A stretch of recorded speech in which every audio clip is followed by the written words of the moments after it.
Hi കൂട്ടുകാരെ, പുതിയൊരു വീഡിയോയിലേക്ക് എല്ലാവർക്കും സ്വാഗതം. അങ്ങനെ ചീരു ഡ്രസ്സൊക്കെ മാറി പോവാൻ ഒരുങ്ങുകയാണ് കേട്ടോ. മനസ്സിൽ പല പ്രതിജ്ഞകളും എടുത്തിട്ടാണ് ആ വീടിൻ്റെ പടി ഇറങ്ങുന്നത്. അപ്പോൾ കുഞ്ഞാണെങ്കിൽ പെടഞ്ഞ് കരയുന്നുണ്ട്, മക്കളാണെങ്കിൽ ഓടി ചെല്ലുന്നുണ്ട്, അമ്മേ എന്നൊക്കെ പറഞ്ഞ് വിളിക്കുന്നു കേട്ടോ.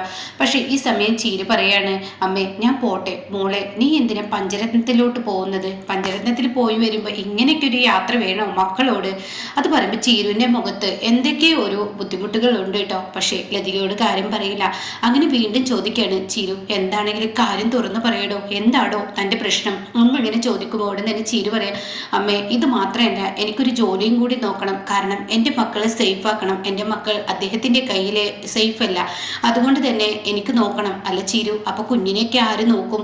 അപ്പോൾ ഉടൻ തന്നെ ലംബോദരൻ പറയാണ്, ഇവള് പറഞ്ഞതിൽ അർത്ഥമുണ്ട്, പെൺകുട്ടികൾക്ക് ഒരു ജോലിയൊക്കെ വേണം, അത് അനിവാര്യമാണ്, അത് അത്യാവശ്യമാണ് എന്നിങ്ങനെ പറയുമ്പോൾ ഉടൻ തന്നെ ചിരി പറയണം, ശരിയാണ് അങ്കിൾ, എനിക്കൊരു ജോലി വേണം. അപ്പോൾ ദിലീപ് പറയാണ്, എന്നാലും കുഞ്ഞുങ്ങൾ വലുതാവാതെ, അതെ അദ്ദേഹത്തിൻ്റെ മകൻ അദ്ദേഹത്തിൻ്റെ കയ്യിൽ സേഫാണ്, അയാൾ ആ കുഞ്ഞിനെ നന്നായി നോക്കും.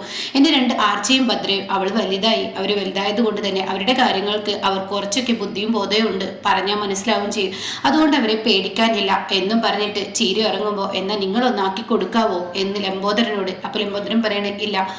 അപ്പൊ ചീരു പറയണ വേണ്ട, ഞാൻ പോയിക്കോളാം, ഞാൻ തനിയെ പോയിക്കോളാം, എനിക്കറിയാം നടക്കാൻ എന്ന് പറഞ്ഞിട്ട് ചീരു നടന്നു പോകുമ്പോൾ ആ പെൺകുട്ടിയുടെ വിധി എന്താ ഇങ്ങനെ ആയിപ്പോയത്? അവന് ഒരു ഇതുമില്ല. സത്യം പറഞ്ഞാൽ ആധാരം കെട്ടതിന് പോലീസിൽ പിടിപ്പിക്കുകയാണ് വേണ്ടത്, എന്ത് ചെയ്യാൻ എന്നൊക്കെ പറഞ്ഞ് ഇങ്ങനെ മനസ്സുകൊണ്ട് ഓരോന്ന് ഇവരിങ്ങനെ പറയുന്നു കേട്ടോ. അവർക്ക് ഒരുപാട് സങ്കടമുണ്ട്. തൻ്റെ മകൻ കാരണം ആ പെൺകുട്ടി ഇന്നിങ്ങനെ അലിഞ്ഞു തിരിഞ്ഞ് നടക്കുന്നത് കാണുമ്പോൾ അവർക്കും അതിൻ്റെതായ ഒരു വിഷമമൊക്കെ വരുന്നുണ്ട് കേട്ടോ. പക്ഷെ ആരോട് പറയാൻ? പിന്നീട് സോനയാണ് കാണിക്കുന്നത്. അങ്ങനെ സോന ചായയൊക്കെ ഒഴിച്ച് ഈ പറയുന്ന ഷാമിനും സത്യനും കൊണ്ടു കൊടുക്കണം. ഈ സമയം ഷാമിനും സത്യനും കൊണ്ടു കൊടുക്കുമ്പോൾ ഉടൻ തന്നെ, അല്ല നമ്മുടെ പഴയ ഡ്രസ്സൊക്കെ എന്തിനാ അമ്മ അവർക്ക് എടുത്തു കൊടുത്തു എന്ന് സത്യം ചോദിക്കുകയാണ്. അപ്പോൾ ഉടൻ തന്നെ ഇടാൻ ഡ്രസ്സില്ലായിട്ടായിരിക്കും എന്ന് ഷാമു പറയണം. അപ്പോൾ സോന പറയാം, അത് മാത്രമല്ല, ഇവിടുത്തെ മദർ തെരേസ കളിക്കുന്നുണ്ടല്ലോ, ഇവിടുത്തെ ഒരു അനുവേടത്തി എന്ന് പറയുന്നവര്, അവരെ പുതിയ ഡ്രസ്സ് വാങ്ങിച്ചു കൊടുത്തു. അപ്പം എന്നിട്ട് ആ പുതിയ ഡ്രസ്സ് ഉണ്ടെങ്കിൽ പിന്നെ എൻ്റെയൊക്കെ പഴയ ഡ്രസ്സ് എന്തിനാ കൊണ്ടുപോയത് എന്നിങ്ങനെ പറയുകയാണ് സത്യൻ. അത് കേട്ട ഉടൻ തന്നെ, അതെ പുതിയ ഡ്രസ്സ് വാങ്ങിച്ചു കൊടുത്തു എന്നുള്ളത് നേരെ, പക്ഷേ അമ്മ അത് നശിപ്പിച്ചു. അമ്മയാണ് നശിപ്പിച്ചതെന്ന് എങ്ങനെ നിനക്കറിയാം എന്ന് സത്യം ചോദിക്കുമ്പോൾ അമ്മയുടെ വാ കൊണ്ട് പറയുന്നത് ഞാൻ തന്നെ കേട്ടു. അപ്പൊ ഈ മദ്രസ കളിക്കുകയാണ് അവരെന്ന് പറയുമ്പോൾ തന്നെ ഷാമു പറയുന്നത്, ഹേയ് അങ്ങനെയൊന്നും പറയാതെ സോനെ, ഒരു മനുഷ്യജന്മമാണ് അദ്ദേഹം, ഒരുപാട് ബുദ്ധിമുട്ടും വിഷമങ്ങളും അനുഭവിച്ചു. നിങ്ങളെ ഇട്ടെറിഞ്ഞു പോയതിൽ ഇനിയും ആ മനുഷ്യൻ താഴ്ന്നു തന്നിട്ടും താഴ്ന്നോട് തൊട്ടും കുത്തുന്നത് ശരിയല്ല, അത് കണ്ടു നിൽക്കാൻ എനിക്ക് കഴിയില്ല. എന്നാൽ നിങ്ങളൊരു പണി ചെയ്തേക്ക്, നിങ്ങളും നിങ്ങളുടെ അനുകടത്തി എന്ന് പറയുന്നത് മദർ തെരേസ കളിക്കുന്നവരുടെ കൂടെ നിങ്ങളങ്ങ് കൂടിയേക്ക്, എന്നിട്ട് അമ്മയെ അങ്ങ് തോൽപ്പിച്ചേക്ക്, ഇതോടുകൂടി ഈ പ്രശ്നത്തിന് ഒരു പരിഹാരമാവുമല്ലോ. അപ്പൊ അത് കേട്ടോടനെ, സോനെ നീ സംസാരം നിർത്തുന്നുണ്ടോ എന്ന് സത്യം പറയുകയാണ്. ഇങ്ങനെയുള്ള സംസാരങ്ങളൊന്നും ഇവിടെ വേണ്ട. ഒരു മനുഷ്യന് ഒരു കാര്യങ്ങൾ ചെയ്തു കൊടുക്കുന്നത് ഇത്ര തെറ്റില്ല എന്നുള്ള ലെവലിലായിട്ടോ. പിന്നീട് ഇന്ദ്രനെയും അതുപോലെ അനുപമയാണ് കാണിക്കുന്നത്. ഇവര് രണ്ടുപേരും കൂടിയിട്ട് ഇങ്ങനെ സംസാരിക്കുകയാണ്. കുഞ്ഞിനെ സ്കൂളിൽ പറഞ്ഞയക്കാനുള്ള ബോട്ടിലെ ബാഗൊക്കെ കൊടുത്തിട്ട് കുഞ്ഞിനോട് പറയാം, ഇഷ്ടമായോടാ എന്നൊക്കെ ഇങ്ങനെ ചോദിക്കണം. കുഞ്ഞു പറയാം, ആ എനിക്ക് ഇഷ്ടമായി എന്ന് പറയണേ. എന്തായാലും അച്ഛനും അമ്മയും സ്കൂളിലോട്ട് ആക്കി തരാം, ഇനി നമുക്ക് പോവാം, ആദ്യമായിട്ടുള്ള സ്കൂളാണ്, അപ്പൊ അതുകൊണ്ട് മോൻ എന്തെങ്കിലും ബുദ്ധിമുട്ടുണ്ടെങ്കിൽ പറയണേ, എന്തായാലും എന്ത് ആവശ്യം ഉണ്ടെങ്കിൽ ടീച്ചേഴ്സിനോട് അങ്ങനെയൊക്കെയുള്ള ഉപദേശങ്ങളായി കേട്ടോ. അങ്ങനെ ഈ സമയം ഇന്ദ്രട്ടാ എനിക്കൊരു കാര്യം പറയാനുണ്ട്. ഇന്ദ്രട്ട കൊണ്ടുവന്ന വസ്ത്രമില്ലേ, അത് ഞാൻ അച്ഛന് കൊടുത്തു, പക്ഷേ ആ വസ്ത്രം അമ്മ നശിപ്പിച്ചിരുന്നു. എന്തൊക്കെയാണ് താനീ പറയുന്നത്? അതെ അമ്മ നശിപ്പിച്ചു. അത് എങ്ങനെ എപ്പോൾ നശിപ്പിച്ചു എന്ന് എനിക്കറിയില്ല, അത് അമ്മയെ നശിപ്പിച്ചതെന്ന് തനിക്ക് എങ്ങനെ അറിയാം? എന്നോട് അമ്മ മുഖത്തടിച്ച് അക്കാര്യം പറഞ്ഞു. എന്തൊക്കെയാണ് ഈ അമ്മ കാട്ടിക്കൂട്ടുന്നത്? എന്തിനാ അദ്ദേഹത്തിനോട് ഇത്ര ദേഷ്യം കാണിക്കുന്നത് എന്ന് പറയുമ്പോൾ എനിക്കറിയില്ല ഇന്ദ്രേട്ടാ, ആ വസ്ത്രമൊക്കെ നശിപ്പിച്ചു എന്ന് പറയാണ്. പിന്നീട് കാണിക്കുന്നത് ശേഖരനെയാണ്. ശേഖരൻ ഇങ്ങനെ മനസ്സിൽ ഓരോന്നും ഇങ്ങനെ ചിന്തിച്ചിരിക്കുമ്പോൾ സുശീല അണിഞ്ഞൊരുങ്ങി വരുന്നുണ്ട്.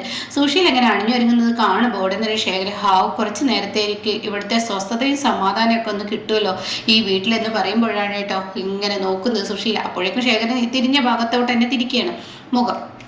പിന്നീടാണെങ്കിലോ ഈ സമയം കാണാം അച്ഛമ്മയോട് നിങ്ങൾ യാത്രയൊക്കെ പറയണം കേട്ടോ എന്നിങ്ങനെ പറഞ്ഞു കൊടുക്കുന്നുണ്ട് കുഞ്ഞിന്. അപ്പോൾ കുഞ്ഞ് പറയണ, ആ അച്ഛമ്മയോട് അമ്മയോട് നീ സ്കൂളിൽ പോകുന്ന കാര്യത്തെക്കുറിച്ച് പറഞ്ഞു, അത് അമ്മക്ക് അറിയാവല്ലോ എന്നിങ്ങനെ അനുപമയും പറഞ്ഞ് ഉമ്മറത്തോട്ട് ചിലപ്പോൾ സുശീല അവിടെ നിൽക്കുന്നു കേട്ടോ. അപ്പോൾ സുശീല നിൽക്കുന്ന അവിടെ തന്നെ സുശീലോട് പറയാണ്, ഇങ്ങനെ കുഞ്ഞിനെ കൊണ്ടാക്കി, ഞാനേ മോനെ കൊണ്ടാക്കാൻ വേണ്ടി കാത്തു നിൽക്കുകയാണ്, മോനെ വെച്ചിട്ടാ ഇന്ന് നമുക്ക് സ്കൂളിലോട്ട് പോകണ്ടേ, ഇതൊക്കെ ഓരോ മുത്തശ്ശിമാരുടെ ആഗ്രഹമാണ്. അപ്പോൾ ഉടനെ ഇന്ദ്രൻ പറയണേ, അതെ ഞാൻ കൊണ്ടുവിട്ടോളാം എൻ്റെ മോനെ. ആദ്യമായി സ്കൂളിലോട്ട് പോകുമ്പോൾ ഞാനും ഇവളും കൂടി ഒരുമിച്ച് കൊണ്ടുവിടുന്ന ഞങ്ങളുടെ ആഗ്രഹം. അപ്പൊ അത് കേട്ട ഇന്ദ്രൻ പറയണേ, അല്ല കുഞ്ഞിന്റെ ആഗ്രഹം അങ്ങനെയല്ല. അപ്പൊ വെച്ചിട്ടും പറയണേ, എനിക്ക് അമ്മ കൊണ്ടുവിട്ട് മതി എന്ന് പറയണേ.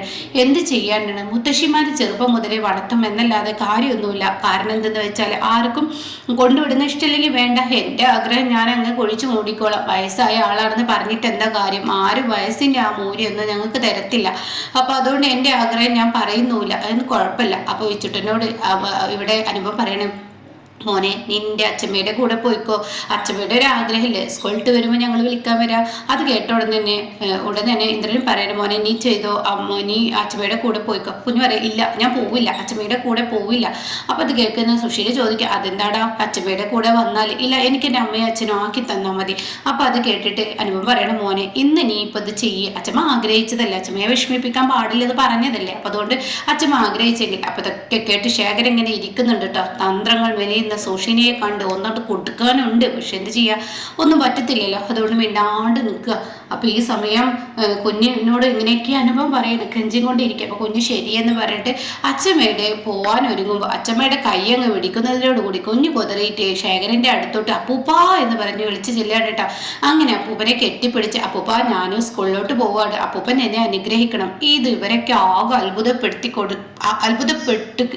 നിൽക്കണം. ഇവരൊക്കെ ആകെ അത്ഭുതപ്പെടുത്തി.